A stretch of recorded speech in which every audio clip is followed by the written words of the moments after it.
Hello hello అన్న కూర్మాచలం అన్న నమస్తే. నమస్తే అన్న. జై తెలంగాణ అన్న. జై తెలంగాణనే, జై తెలంగాణ. చెప్పన్న. చాలా సంతోషం అన్న, నువ్వు క్షేత్ర పర్యటనకు వెళ్ళి అన్న వాళ్ళందరినీ కనుక్కుంటున్నా అనే ప్రయత్నం చాలా బాగుంది అన్న. అన్న అన్న నీకు హ్యాట్స్ ఆఫ్ దాని విషయంలో. థ్యాంక్ యూ అన్న. ఇంకోటి నిన్న హైకోర్టులో వచ్చిన తీర్పు పేదపాలిటికి వరంలాగా మారిందన్న, చాలా సంతోషం అది. అంటే రంగనాథ్ ఆలోచన లేకపోతే రేవంత్ రెడ్డి ఆలోచన అన్నది? అంటే రేవంత్ రెడ్డి గారి ఆలోచన. అదే ఒక ఆఫీసర్ని బలి చేసిండు అనిపించింది నాకు కూడా పాపం. సరే ఈయన కొంత అత్యుత్సాహం ఉంది కానీ ఇప్పుడు రాజశేఖర రెడ్డి లెవెల్లో ఉన్నప్పుడు ఆయన కాలంలో ఆఫీసర్సే బలైపోయారు. ఐఏఎస్ శ్రీలక్ష్మి మనందరికి యాదికుంది. అదే అప్పటికైనా ఈ అధికారులకు కూడా కొంచెం బుద్ధి రావడం లేదు. అంటే వాళ్ళ అత్యుత్సాహం కూడా ఉంది. కూడా అది ఎట్లా అంటే అట్లా ఇప్పుడు ఎవరమైనా అన్న, ఇప్పుడు నీతో నేను ఎంత మాట్లాడినా అంతే మాట్లాడాలి కదా. అంతే అంతే అంతే. ఇప్పుడు మీ పరిధి ఎంత, ఆ పరిధి ప్రకారంగా మీరు ఇప్పుడు ఊరు తిరిగేసి వచ్చిన అన్నారు, అక్కడ వాళ్ళ సాధక బాధకాలు కష్ట నష్టాలు మీకు తెలుస్తాయి కదా. అవును అవును. క్షేత్రపతి ఇప్పుడు హైదరాబాద్ లో ఉండి ఏదో ఒకటి కొంతమంది సోకాళ్ళు జర్నలిస్ట్ లాగా ఉండి గుయ్యి అని మాట్లాడటం కాదు కదన్న. వాళ్ళ దగ్గరికి పోయేసి వాళ్ళతో పాటు చాయను వాళ్ళతో పాటు నీళ్ళు తాగితే మన కష్టాలు అర్థమవుతాయి. దానికి మీకు ధన్యవాదాలు. నేను రెగ్యులర్ గా చేస్తుంటాను. అది ఎంత ఎంత ఎవరికైనా చిన్న పిల్లగాడిని అడుగు, ఎవరిది ఎట్లా జరుగుతుంది అంటే హైదరాబాద్ నుంచి ఎంత ఇబ్బందులు అయినాయి అనేది చాలా వీళ్ళందరూ మాట్లాడుతూ ఉన్నారు. ఆయన 3,600 ఎంతనో కోట్లు నేను మిగిల్చినా అని అన్నాడు. సున్నం చెరువులో సొంత గవర్నమెంట్ భూమి కాదు, పట్టా ల్యాండ్స్ కూడా ఉన్నాయి. తర్వాత మిగతా చెరువులలో బతుకమ్మ గుంటలో పట్టా ల్యాండ్స్ కూడా ఉన్నాయి. పట్టా ల్యాండ్స్ మీద వీళ్ళకి అధికారం లేదు కదా. అది దాన్ని లెక్కబెట్టి నేను 1,00,000 కోట్లు మిగిల్చిన అంటే నువ్వు అక్కడ మళ్ళా ఆడు పోకనే పోతివి, ఆడ నువ్వు కంచెనే వేయకపోతే ఏం చేయకనే పోతివి, నేను 1,00,000 కోట్లు మిగిల్చినావు అంటే ఈ పట్టా ల్యాండ్స్ భూమి నీదెట్లయితుంది? అవునా? వేరే భూమి నీదెట్లయితే గవర్నమెంట్ దానికి చేసింది లేదు. ఏదో ఒకటి మళ్ళా సొంగ ఏడుస్తా ఉన్నాడు. అది మంచిది కాదు. అది మాత్రం చాలా హ్యాట్స్ ఆఫ్. పేద ప్రజలకు అయితే మాత్రం చాలా గొప్పది అది. అంటే రంగనాథ్ ఇచ్చినటువంటి ఎక్స్ప్లెనేషన్ ఏంటంటే ఆయన ఏమంటారంటే 63 కోర్టు ధిక్కరణ కేసులు ఏవైతే ఉన్నాయో అవన్నీ కూడా ఖాళీ కబ్జాదారులు మాఫియా, ల్యాండ్ మాఫియా మాత్రమే వేసిందని చెప్తూ ఆయన ఏమంటారంటే భారత రాజ్యాంగ స్ఫూర్తిగా అనుగుణంగానే పనిచేసిన కదా, అంతేగాని ఇప్పుడు వాళ్ళు ఇచ్చిన తప్పుడు సమాచారంతో కోర్టు తప్పుదారి పట్టిస్తున్నారు అని చెప్పి ఒక మాట అంటూ, ఇక లోతుకుంట కేసులనట ఒక రియల్ ఎస్టేట్ సంస్థ సుమారు 10,000 కోట్ల విలువైన ప్రభుత్వ భూమిని ఆక్రమించేందుకు ప్రయత్నం చేసిందట లోతుకుంటలో. అంటే రెండు కోణాలు కూడా ఉంటాయి.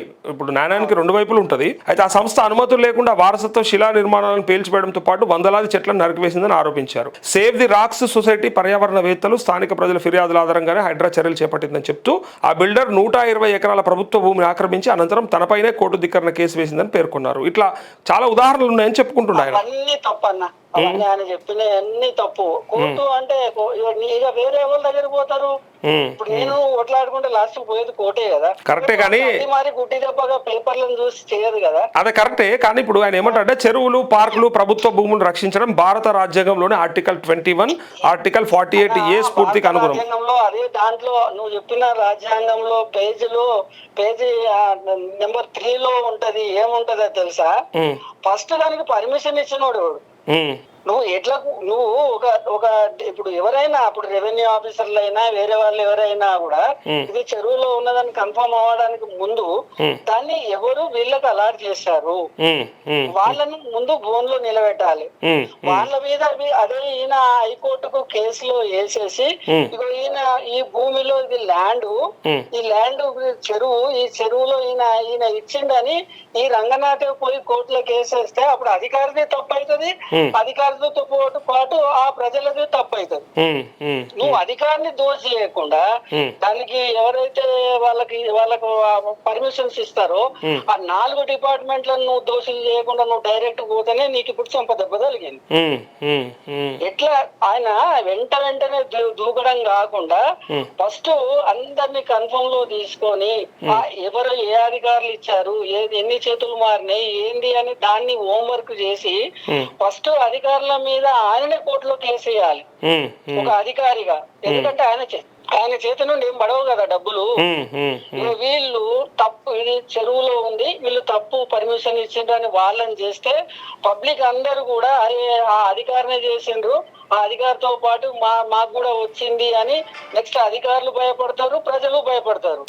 నువ్వు అట్లా కాకుండా నువ్వు చిన్న పిల్లని చూడకుండా పుస్తకం తీసుకునే అమ్మాయిని, యాదమ్మ అనే అమ్మాయిని కుక్కడపల్లిలో అన్ని తీసేసి వాళ్ళని ఏడిపించి వాళ్ళను కాలు మొక్కినా కూడా ఒక గంట పర్మిషన్ ఇవ్వకుండా చేస్తే తప్పే కదన్నా. అవునవును, అవన్నీ చూసినాం మనము. అయితే నేను అనేది ఏంటంటే రేవంత్ రెడ్డి బ్రెయిన్ చైల్డ్ గా తీసుకున్నాడు కదా ఈ ప్రాజెక్ట్ ని, ఎట్టి పరిస్థితుల్లో కాపాడుతా హైదరాబాద్ లో ఉన్నటువంటి చెరువులు అన్నాడు కదా. ఒకటే బ్రెయిన్ చైల్డ్ కాదు, తొక్కల చైల్డ్ కాదు, అది ఏ చైల్డ్ అని అంటే వీళ్ళు అనుకున్నారు అన్ని బిఆర్ఎస్ ప్రభుత్వముల్ని ఆక్యుపై చేసింది, ఆ ఆక్యుపై చేసింది వీళ్ళందరూ ప్రచారం చేసిండ్రు కదా అప్పుడు 2018 నుంచి ఈడ మింగిండు ఆడ మింగిండు అని వాళ్ళ రంగానే జర్నలిస్టులు అందరూ సోషల్ మీడియా వాళ్ళు అవును మింగిండ్రట అని ప్రచారం చేసిండ్రు కదా. అవును అవును, అక్కడికి పోయి చూసే వరకు నీకు ఏ చెరువును ముట్టుకున్నా 30-40 ఏళ్ల కింద ఆక్యుపై చేసిన పబ్లిక్ ఏ ఉన్నారు. మీరు కూడా ఇప్పుడు కూడా పోయి చూడొచ్చు. ఇక్కడ కుక్కటపల్లిలో 28 ఏళ్ల కింద చేసిన ఇల్లే అది. ఆ యాదమ్మ అనే ఇల్లు కూలగొట్టింది 25 ఏళ్ల కిందది. అలాగే మూసీ దానిలో ఒక్కొక్కరికి 60-40 ఏళ్ల నుంచి వచ్చింది. అలాగే ఆల్వాల్లో మొన్న అక్కడ బండ దగ్గర తీసేసిన దాంట్లో అక్కడ వాళ్ళు 30 ఏళ్ల నుంచి ఉన్నారు. వీళ్ళందరూ ఎంత ప్రచారం చేస్తుంటే అక్కడ పోయి పేపర్లు చూసుకునే వరకు అది ముందు నుంచే ఉంది. మూసి ఉంది అనుకో, ఇప్పుడు మూసి ఆ ప్రాంతంలో అందరు జర్నలిస్ట్ గంటా చక్రపాణి గారు, వైస్ ఛాన్సలర్ జర్నలిస్టు ఈ ప్రొఫెసర్ నాగేశ్వరరావు వీళ్ళందరూ ఎప్పుడు తీసుకున్నారు? 28 ఏళ్ల కింద తీసుకున్నారు అక్కడ మూసి అక్కడ. మరి అది వీళ్ళ దగ్గరనే అక్రమాలు జరిగినాయి అని చెప్పేసి వీళ్ళు ప్రచారం చేసిండ్రు కదా. ఆ ప్రచారం వాళ్ళకి తన్నింది, వెనుకకు తన్నింది. ఏంటంటే ఎప్పుడైనా నిజంగానే ఉంటది కదా అన్న, నిజమైతే మారదు కదా. మరి అవన్నీ వీళ్ళు ఏంటంటే శరత్ కుమార్ అడ్వకేట్, సోకాల్ అడ్వకేటర్ వాళ్ళందరూ వీళ్ళు ఇది మింగిండ్రు అది మింగిండ్రు.